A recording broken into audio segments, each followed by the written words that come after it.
पहले ही समझ गया था जब एलिफ ने मेरी कॉल्स का जवाब देना बंद कर दिया था। जान, अस्सलाम वालेकुम। जान को क्या हुआ है? ठीक नहीं लगा मुझे। एलिफ को पसंद कर बैठा था। अब एलिफ ने इसे साफ साफ कह दिया कि मैं तुम्हें नहीं चाहती। कहती है मेरे दिल में कोई और है, मैं किसी और को पसंद करती हूँ। ये जगह हमारे लिए बेहतरीन है।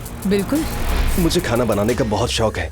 मैं और सुमैया आंटी एक बिजनेस खोलना चाहते हैं, इसलिए मैं आपसे इजाजत लेने के लिए आया हूँ। ठीक है बेटा। बाबा, आप वो जगह देखने चलेंगे? जरूर चलूंगा। फरमाइए रेहान साहब। एक आदमी प्रॉपर्टी डीलर को साथ लाकर मुझसे कह रहा है कि ये होटल बिक रहा है। वो सच बोल रहे हैं। आप कैसे हैं? आपको देखकर बेहतर हो गया, खासकर आपकी आंखों की चमक, माशाल्लाह। और आपकी पलकें बहुत खूबसूरत हैं। मुझे जबरदस्ती रखी यहाँ पर। बेटी, तुम खुद खिड़की से नीचे गिरी थी। आपके बेटे ने धक्का दिया था मुझे। मैं होटल बेच रहा हूँ, ये फैसला कर लिया मैंने। खैरियत है ना बेटा? क्या ये रेहान की वजह से कर रहे हो? क्या मैं फोन यूज कर सकती हूँ आपका? मैं नूर हूँ।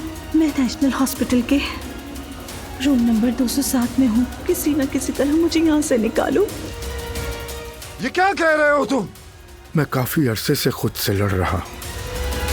मैंने खुद को समझाया कि ये मुमकिन नहीं, लेकिन हो गया। मैं आपसे मोहब्बत करता हूँ एलिफ साहिबा।